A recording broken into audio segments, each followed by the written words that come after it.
So I'm thinking about putting the bumpers back on this car. Originally, we were not going to put the bumpers on this car. We were going to bring this front end down, so we were going to add a bar in here to bring this down to make the chin spoiler looking thing just sit completely on the ground. I'm worried that maybe it won't look complete, and also I think it might look classier if it has the bumpers on it. So I'm kind of torn, but I figured why not just mock it up. So that's what we're gonna do. Also very curious, if I put the bumper back on here, will I have to extend the bottom? Basically, the rockers are down lower than this front lip piece right here. So I'm thinking if I put the bumper back on, maybe I won't even have to extend this front or mess with this front at all besides tire clearance up top. We're definitely gonna take these 3 things off. Not a fan of them. I think if we're gonna put it on, we don't need them on. So let me try to get these rusted bolts off. All right, so even at bagged height, which would be these blocks with a 4x4 and a 2x4, that would be how far of a gap we'd have between the bumper and the ground. So it's a good bit. It's almost a fist. Therefore, we still gotta do something with this front end. This front end still has to be extended. However, even extending just 1 bar, I think we're still gonna run the bumper now because we're not gonna be able to lay the front on there with just 1 bar extended, I don't think. Let's see here, if we add 1 bar, then that should be center to center 4 inches. And then this bar right here, center to center 4 inches. So if we look at the top of this, that bar has 4 inches. So I've ordered 1 bar and I have it. So if we add 1 bar and extend this front end and run the bumper, then we'll be able to completely lay this thing on the frame. Originally, I was hoping I could just add 1 bar and lay the chin spoiler on the ground. But now I see that that's just simply not gonna happen. And then we could weld a chin spoiler off the bottom of the bumper. Of course, we would tuck this thing. It looks like it would actually tuck pretty tight. I'm about to check that next. But I think that's what we're gonna do.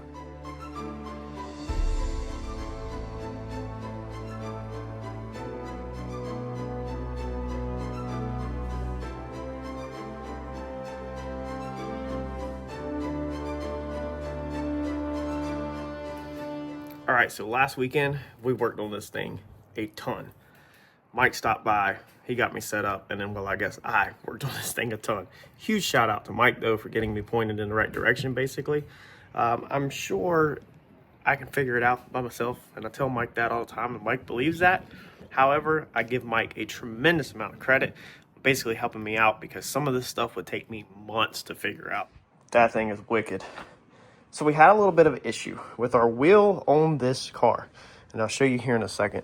The wheel, we cannot lay frame. The height of these fenders are too low, all right? And one dead giveaway that I knew we were gonna have trouble with whenever we started, I mean, we knew this day was coming, it was just a matter of getting here, was how high we had to pull these fenders up. This side has a lot of junk. Let me go over here and show you, for example. So these back wheels, well, I guess this side has junk too. These back wheels touch the fender, okay? And they also touch the metal of this. You see, if you're following the channel, you've seen these off a lot of times. So we had to roll this fender up until this curve cleared the tire to get it to lay frame on this big of a rim, this big of a tire. If you're new, these backs are 20 by 12s with the lowest profile mud tire I can find for a 20-inch rim. I couldn't find anything more low profile when I was laying out this build and the way I wanted it to look. And then we also stretched the tire on the rear. But if we pay attention, one interesting note here is this trim line, okay? It come through here. This is where we made our cut. And you can see that our fender, all right, is well above our trim line. Now, that's something that we realized very early in this build. And when you come down and you follow your trim line on the car, obviously how high your back tire is how high your front tire is going to be when everything is laid out, because they're the same exact size tires. So if we follow that trim line through the door, the trim goes up to the hood, all right? Meaning that our wheel, as you can see, is higher than our trim line, our trim line is in our hood. So we knew very early in this build that we had major hurdles to overcome on the front of this car to get it to lay out like we wanted. Being these fenders curved down and the tire should approximately be right here, in theory, at first glance, we knew it was going to be extremely hard to accomplish this. So what we did is starting back to where we built this front suspension. We completely designed this. We had multiple episodes on this whenever I was going into great detail on everything.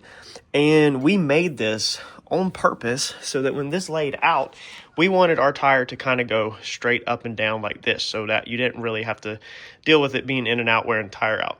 But we only figured and we only wanted 2 inches of bump down, 2 inches of bump up at ride height.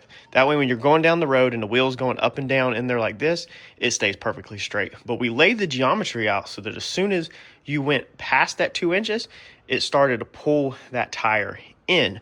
We wanted to pull that tire in because of the curve of this fender. That way the tire basically kind of looked like that, allowing it to lay up inside of there. If you were to make that tire go straight up like a solid axle, that is when the tire would have to be higher than this. But if you can make that tire roll like that one back there and the tire tread is like this, okay, now we have a little bit of secret sauce. All right, that the tire can actually fold under the hood and not have to go into the hood. So that was very important from the start, is to make sure the front suspension did exactly what we wanted it to do. And that was a very important part of the build. So we've come through here and we've sliced this fender. And I'm gonna show you how on that side, but I wanted to show you the outcome of how it ends up looking. That tire is in there, that's at bagged height. This thing looks freaking sick. When this bags, like I said, you can tell that we have a lot of room between the rim. Now, when this thing is at ride height, the wheel actually comes outwards towards the fender because of how it rolls. So if your tire pivots in like that, then as it comes down, it rolls back out where we need it to be. You see what I'm saying? That's where the secret sauce is.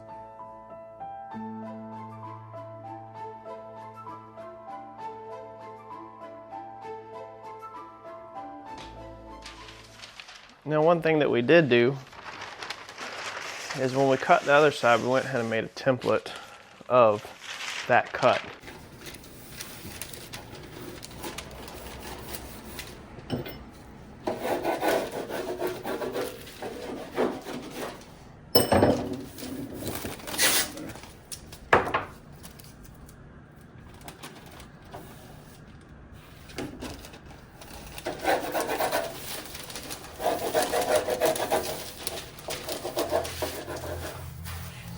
And that'll kind of be like that, and we'll kind of know where to roughly cut it up. You can measure from here to here and draw that point. Yeah. Now this is just a rough template, but this still kind of gives me something to go off of how we made that cut. The only thing I have to do is figure out a couple things, such as exactly how far forward that cut was made, and then roughly where we made it at on that one. I did not save the measurements for that, so we'll just kind of figure this out as we go. Now I do know that off of that corner over there we were roughly, let's see here, I think that was 8.5.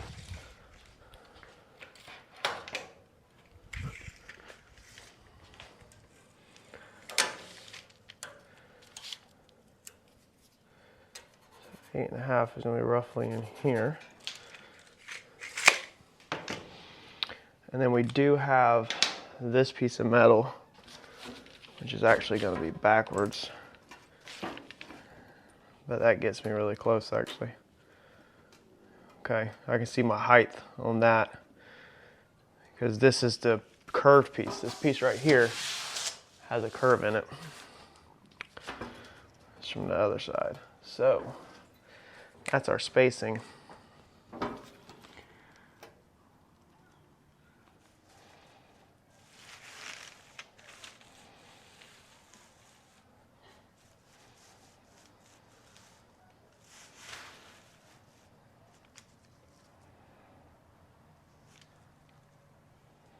That's our 8 right there.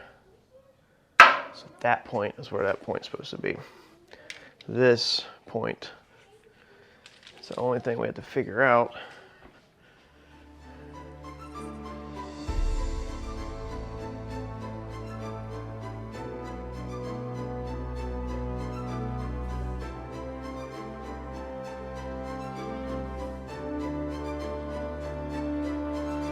What you got there, Jojo? Tool bag? Your tool bag? You got all your tools in it? Are you gonna help me cut? Yeah. You are? Yeah, I think you're a little for this. All right, so that's what it looks like. That's how bad. Heavy. You know why it's just so heavy? We need to clear it. The hammer inside. Yeah.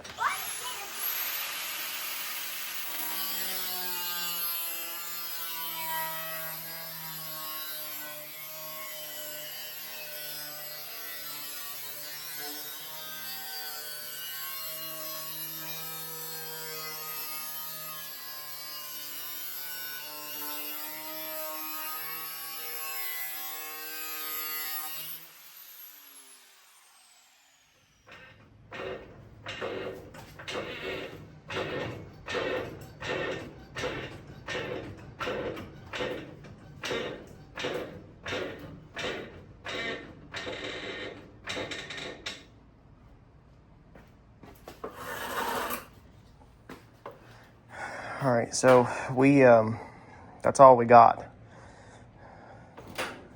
That's it, folks. And that's pushing up just a little bit on that. But we don't have no other options. We don't want to cut through this lip.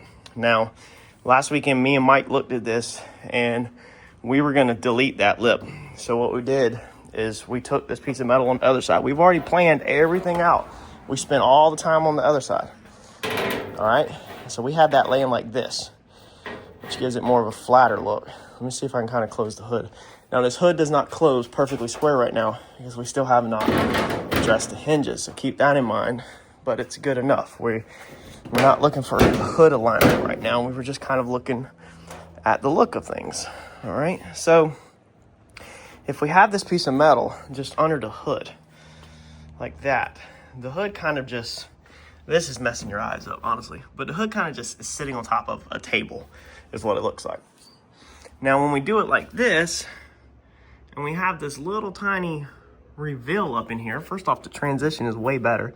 So it's gonna pretty much be completely level right there by the time we get done welding. But then it brings back in this little tiny curve, and by the time you get a weld in there and then a little body work, you'll have this little tiny curve. It no longer looks like the metal is sitting on top of a table, all right? And so that's why it's very important that we stopped. We stopped and we basically kept this little lip there, just so that you have, it's finished, all right?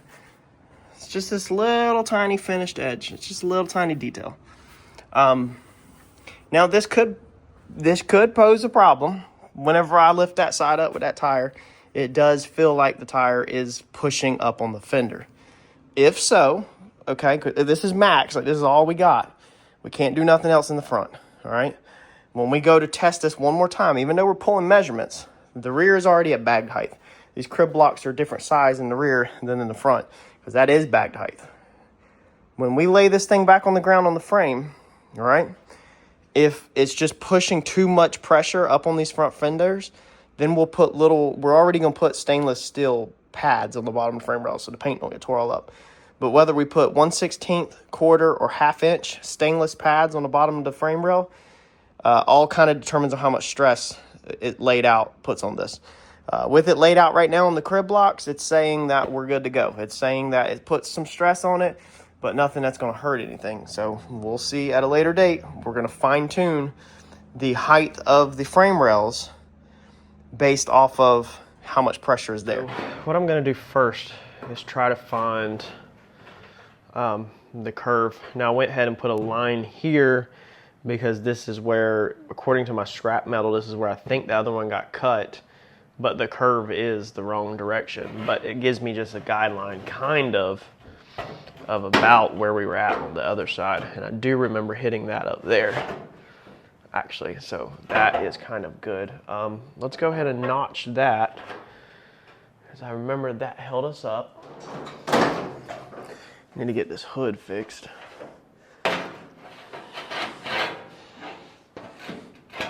Kind of eyeballing our cut off the front, and then we're just going like this, and we'll go like that.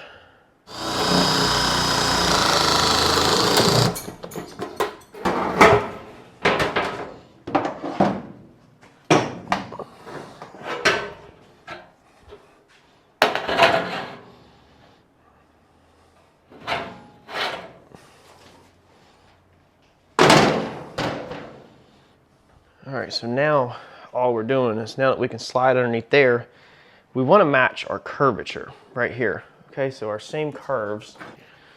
I'm pretty sure that this line was my mark on the other one. Yep.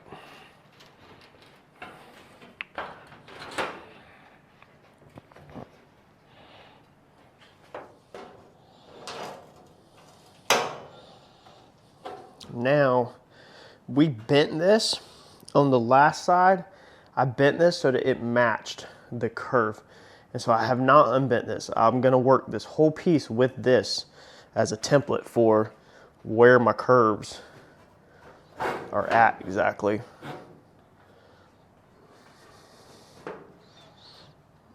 So now all we wanna do is basically find where, let's see here, where these line up, which is almost like that.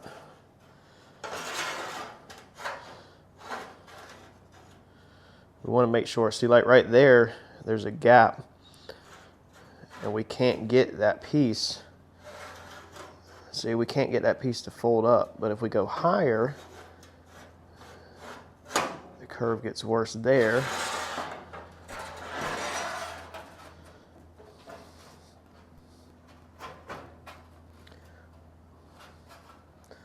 Back here, like, that's not bad, but it's way wrong up here.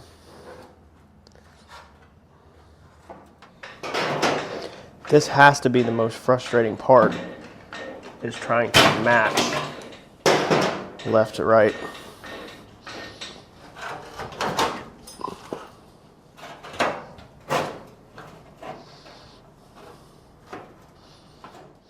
According to my line, that's about where it should be. And that's sitting on the tire right there.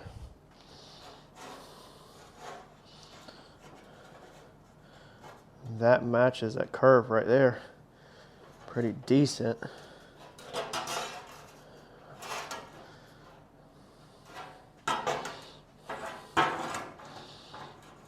But now we struggle right here. The front was a huge challenge on the other side. We're gonna have to cut some of this back. This does go down.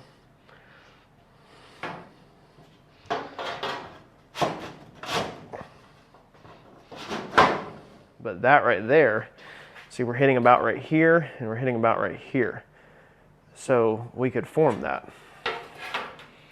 Right there is almost beautiful in the center. I think that's it. And we're really close to our line, within like 1/4 of an inch. Right here though, on the back side, we need to go back.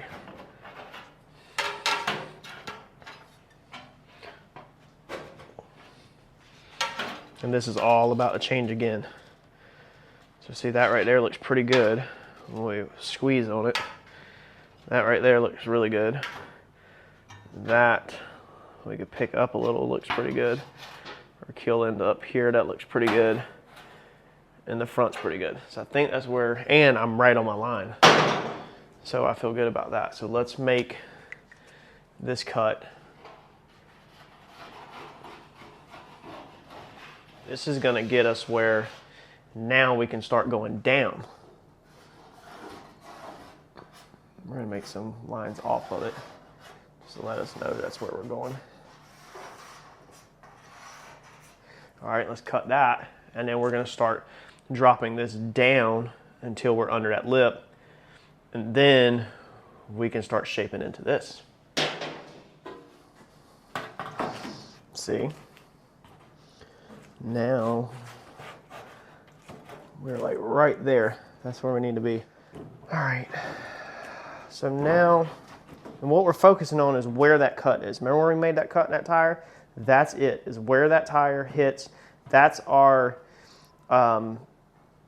piece that we cannot change. That cannot be changed. So we have to work that and then work out. Work this way. Everything has to be worked. All right, so now if we test our curves, now we're there. This one was the hard one on the front. This one has to be cut like back, because if you look, the edge right here actually stops that from hitting. So if you can see the gap between here and the gap between there, they're pretty close to equal. All right, so now that we know that basically this is kind of where it's at, we can't weld this yet. We're close. But once we get this where it's not gonna move no more, and weld this, now we got to get the fitment right. Okay, so on the fitment of this, let's see here. We need this to be curved a little bit. So we're gonna kind of curve it like that. And you just have to creep up on this. When you're fitting panels like this, that's what we did last weekend. So I just crept up on it. It's because that corner's hitting. That's what's holding us up right now, is that corner. Okay, in the rear, this has to touch this. It literally has to touch that, okay? Because we're not reshaping that. We're just changing the slope a little bit. But that's how far that has to go down. So we know that we are about way up here on that. So let's take our line. Let's do like this. Okay, let's get that out of there. And we do need to go ahead and probably mark a reference point so that we're going right back to the same point, basically. All right, so now our backside, butamus. Okay, look at that. All right, let's get us a reference point. Let's just go ahead and draw back here like that. And then we'll put a witness mark in the center. Okay. So that'll set that. So the back is set. It's amazing how that just dropped like that, right? So now we're in the same plane right here. If we use a curve, look at that. And you're not necessarily looking at just this side. This side has a little bit of a gap. This side's tight.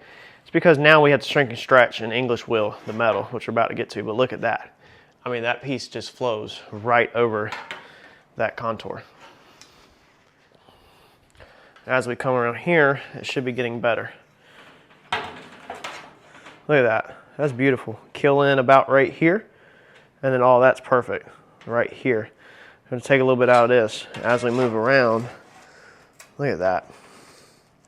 The other side, I also took this and flared this out, which we will do that. We'll relieve cut it, and then we'll flare it out and overlap it. So look, I mean, that's absolutely beautiful. We can flare that metal out. This up here is where we have to start creeping this up and flaring just a little bit, but you can't really flare too much in here at all. We can't really touch this much. We have to move the radius down of where it hits lower. And then coming to the front is where we're still not there yet on the front. So we'll keep creeping this in until this is pretty much touching. So now our new cut will pretty much be like that. And then I'm just gonna stick my fingers on there and just kind of eyeball, making sure I'm not taking too much. That should be golden. All right, let's go cut that. Right back to our witness point. Don't even worry about the front right now. Back to our witness point on the back. Clamp it. Now look at that. That's beautiful. So she's starting to now roll in like it's supposed to be. And remember, from here around, that's where we have to reshape the metal. We're just trying to utilize this. We just moved this piece up. Basically this top, okay, it was here and down. We cut this, we went up with it, but then we went in with it. And that is what's gonna help us keep our curvature close to the same.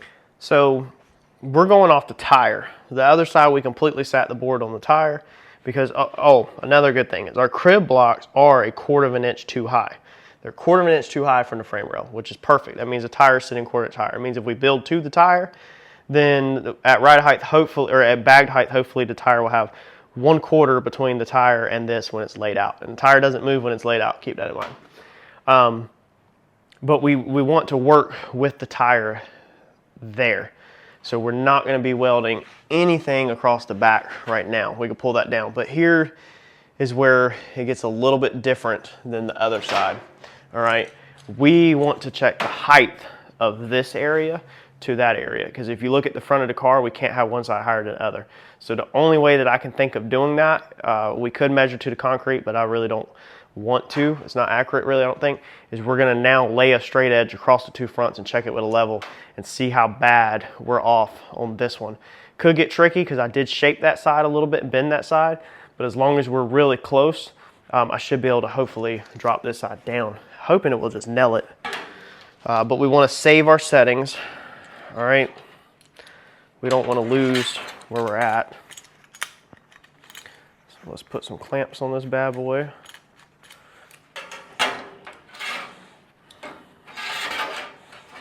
And we're going to save it about right here in the center. Okay, it is. It's close enough. And we can kind of eyeball the center of the horns. Dude, I think we're freaking in business. All right, so if we check this out, off the center of the horns, if we stand back here, all right, you see the bubble? So we go straight in, the center of the horns is pretty much in the center of the bubble. And you see the bubble's fat to one side. All right, so as we come over here to this side, and as we push down on this, all right, that's gonna make the bubble, if we watch, it's gonna make the bubble go, I'm gonna push down on this side. See how the bubble comes off that black line? All right, you can look right here and tell that we're too high. So this has to go like all the way down. Pretty good amount actually. Pretty good, a lot actually. And then this is gonna get pulled in a little, shaped in a little. So we're gonna naturally, this is gonna get pulled down some, but just sitting there rough without it being pulled down, the bubble's literally in the lines. So that tells us that from the naked eye, you shouldn't really be able to see the difference left to right. And we're pretty much centered off the horns. The only other thing we could check, again, this would be a little bit off probably, is we could throw an angle finder on this.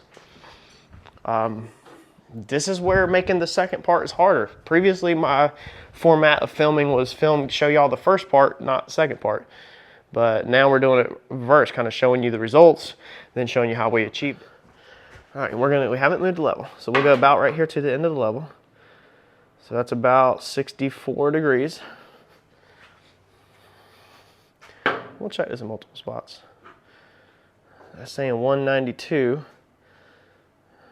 Okay, if we lower it. See, that's the bad thing though, is that side is really pulled. Let's see here, let's check it about right here in the center. 6.78, and that's behind that hole right there before it gets to the doubles, so that's pretty much where my gloves are. What did I say, behind that hole? Yeah. Basically 6. And this side, what did I say this was? Basically 6, 580, 582. 7 something. I'm just going kind of, I'm eyeballing kind of right off the level in between these two bolt holes. And it's just rough. So that's 242. I was up there a minute ago. So between the two holes, off the level, 272. So we're not even a degree off really on that angle. And again, it has to come down. So it's gonna change just a little bit. All right, so we have this thing jigged up. Basically, we have a jig, all right, now. So you can see this is a piece of sheet metal, so this kind of simulates the curves that we could get in there, okay? So that looks good. This is gonna have us a place where we go right back to, all right? So we got the screw hole on this side, lock this in.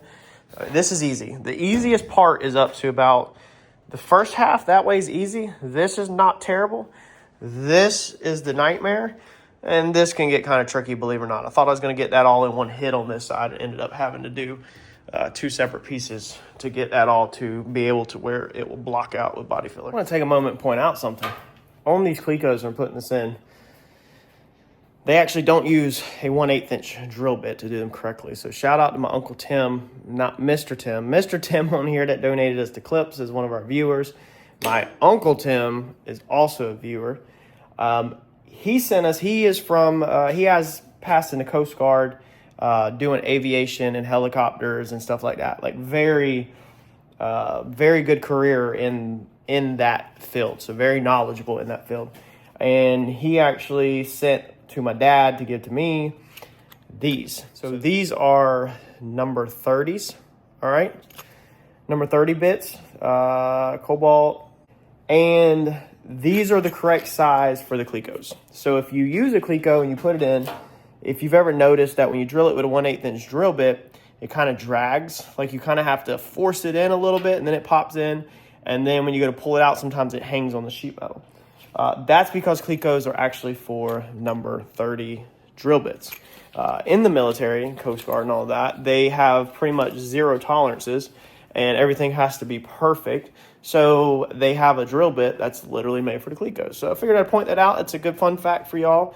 If you're wanting to do things really technical and high end, I told him I would gladly take anything that he wants to send me, and I greatly appreciate it because we can always use it. All right, so now we basically have our final fit up. I took this back off, grinded it.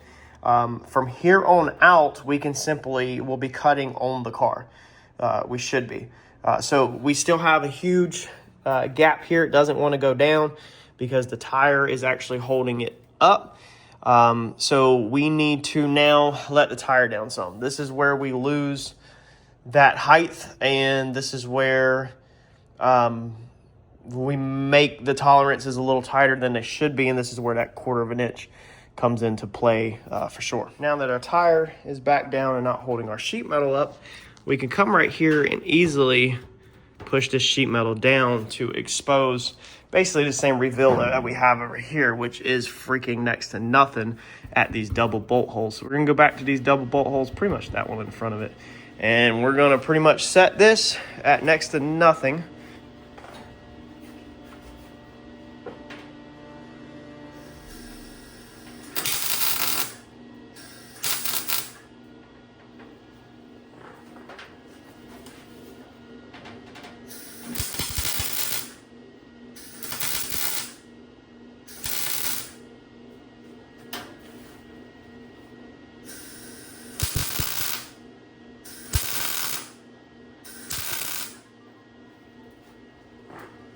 So there's our fit up.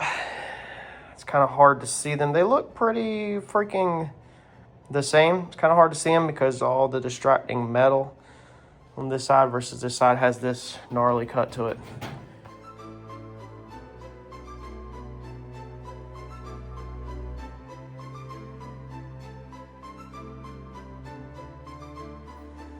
So this was the template that we used on the other side.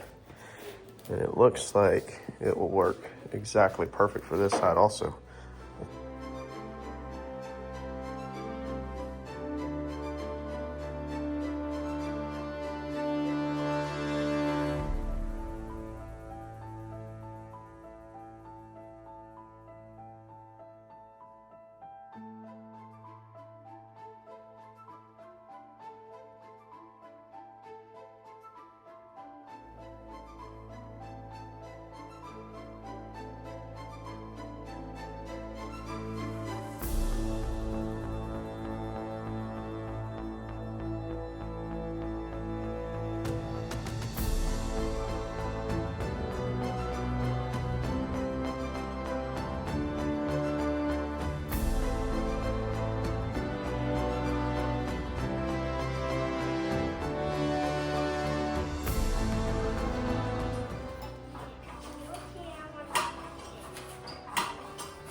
All right, so our first panel turned out absolutely amazing.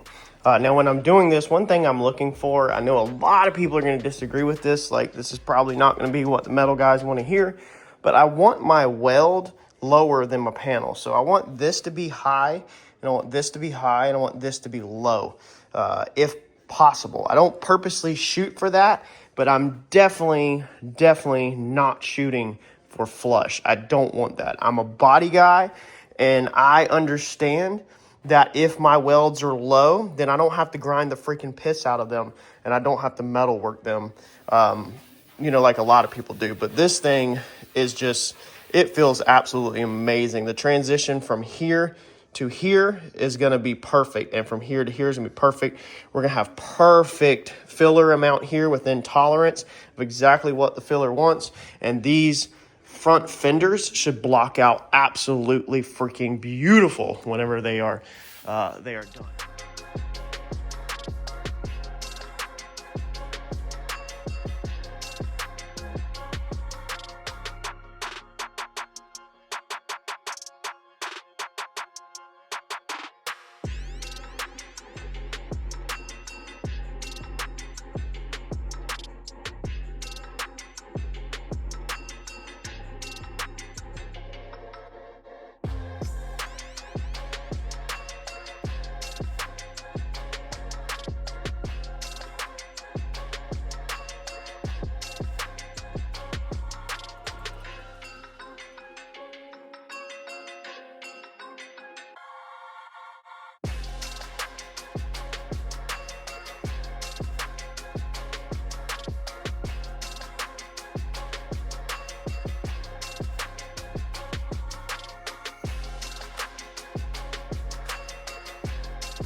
All right, so most of that is pretty smooth sailing.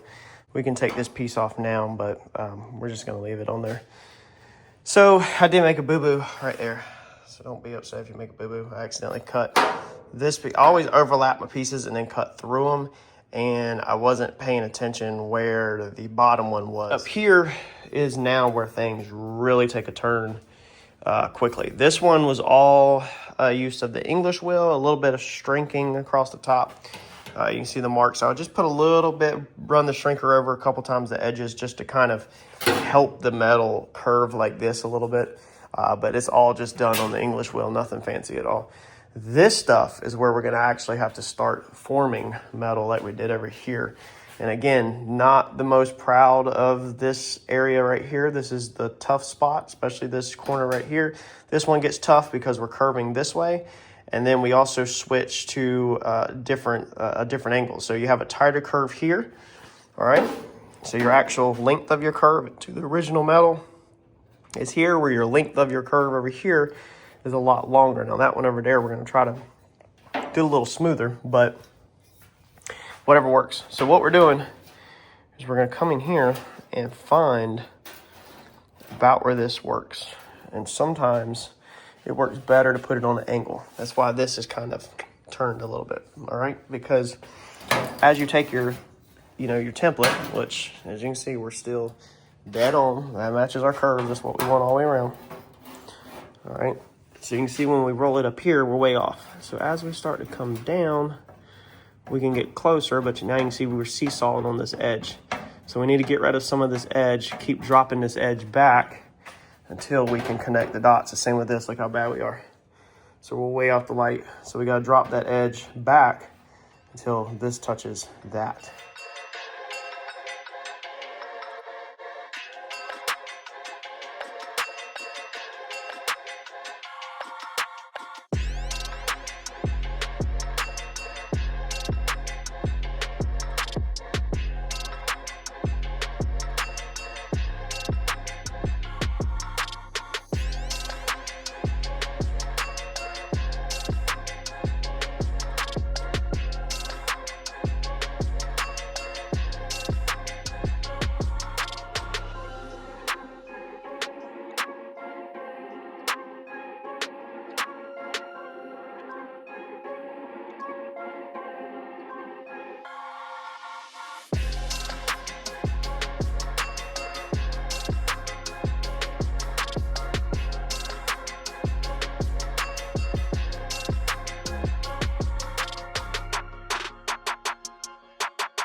All right, so there's our fit up. I'm exhausted, but I like this one a whole lot better than my other one. As you probably seen in time lapse, I started out by beating some form into this block that I carved the bowl into with sledgehammers. These are not the correct rubber mallets. I've watched tons of videos. There's a kit that Make It Custom sells. I'm not trying to spend no money on nobody's kit. I'm gonna go to Harbor Freight and grab one of them poly nylon hammers to help do it a little better. But dude, overall, I'm happy with that. I'm a little unhappy with this area right here, but I'm thinking we can cut that off and then just build another panel if we need to. Definitely not like some perfect piece, but I'm just not there. I'm just not a metal guy, dude. This is the second piece of metal I've formed. These were the first ones on the English wheel. They got a little bit easier up to here. And then that was the first one I really put a lot of shape into. And then this is the second one. So for my second piece, I'm not overall disappointed in myself. I'm pretty happy with it. The English wheel, you do fight with it, just like you probably seen time lapse. It wants to jump around and move around. It's not bolted to the ground. I don't really want to bolt it to the ground. Uncle Mike said that, we should drill in the concrete, the nut certs basically, and that way you can just run bolts in there, not studs, but you can put a bolt into a hole and put a plug in it when you're not using it. But the problem is how about if I drill holes in my concrete right here, and then how about if the next build is over, 3 feet more this way or something. We're just battling it in the trenches for right now.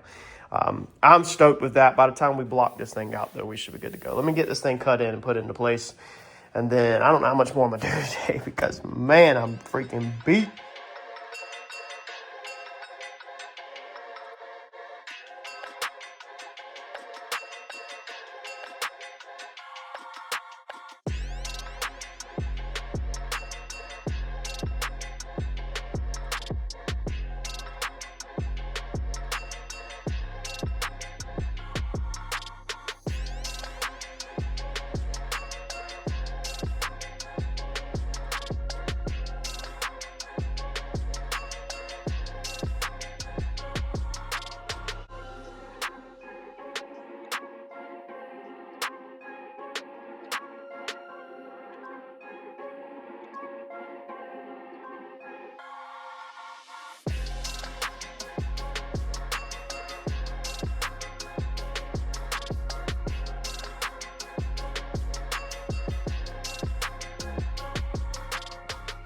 All right, so this morning, Sunday morning, before the big, what is that bowl thing today? The soccer bowl or something? Soccer bowl. hopefully, whoever team you're pulling for, hopefully it sink a lot of hole-in-ones today in the big soccer bowl. Trying to start this out, and we ran it through the English wheel to just form a basic curve in it. We know we have to go like that. Basically, this has to go like this, and then this has to kind of go like this. So this one is challenging in its own because of pounding in the curve. This side turned out better than that side. A little fat right here, but overall it turned out good. Now the problem with this side is that this side actually comes around and then dives in on my shape because I created a bowl. Whereas this really, about like right here, it should have switched. It should have lost its bowl shape and then started going back to just a straight up curve, kind of. It still kind of curves in like this. It's really funky.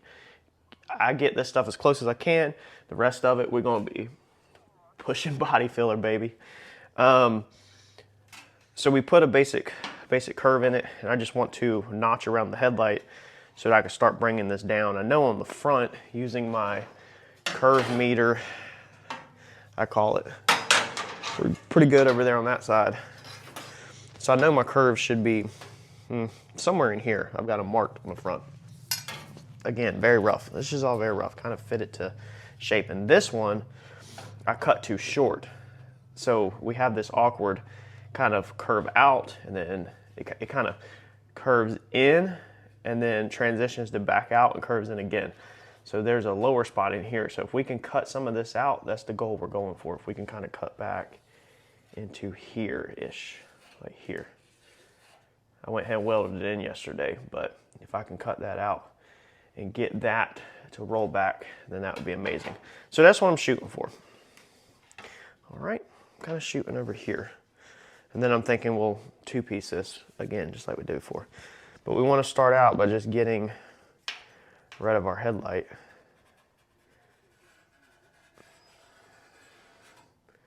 Or getting our headlight curve cut out.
We are finally done with this side. Holy crap. Got tons more to do, but I think this side turned out better than the other side. None of my work is flawless. My work is mediocre at best. But this is the first one. We'll get better as we move on. This one got a lot more complicated. We actually stretched it through here, and we shrunk it on the shrinker all the way around. Everything was shrunk, then this switched to stretch. This piece rolled like this. That's the reason why the lines are on it, to know which way to bend it. And then it rolled like that, but then it also come in here and it curves like this. So that's the reason why all of these dings are in here, because after I English wheeled all of this out, I then come through here and beat it back that way. Looking at it now, I'm learning every single panel I take. I should have flipped the panel, okay? And English wheeled it, I guess, like the same, like this, but the other way. So flip the panel, English wheel it like this so that it curves like this, but then flip it and English wheel it so that it kind of, let's see here, how would that curve? It would curve like this, all right? Get a little funky in here, and it is a little funky in here. It's a little high. It's like a bubble right here. But we can hammer and dolly this thing into a better shape whenever we go to actually body work and put the filler on it. And put the filler on it, we can start hammer and dolly, when the whole front end's off, everything's welded up into place, we can shape it. Definitely more happy with this side than this side. But again, swipe a filler over it. Everything will be good. Don't be scared to try something you've never done. Clearly, I've never done this, and we figure it out as we go. The hardest thing with this is get these radiuses. You just got so many radiuses in here where it switches. This is a real complicated panel to do, for sure. But, man, I am glad that them bubbles are done.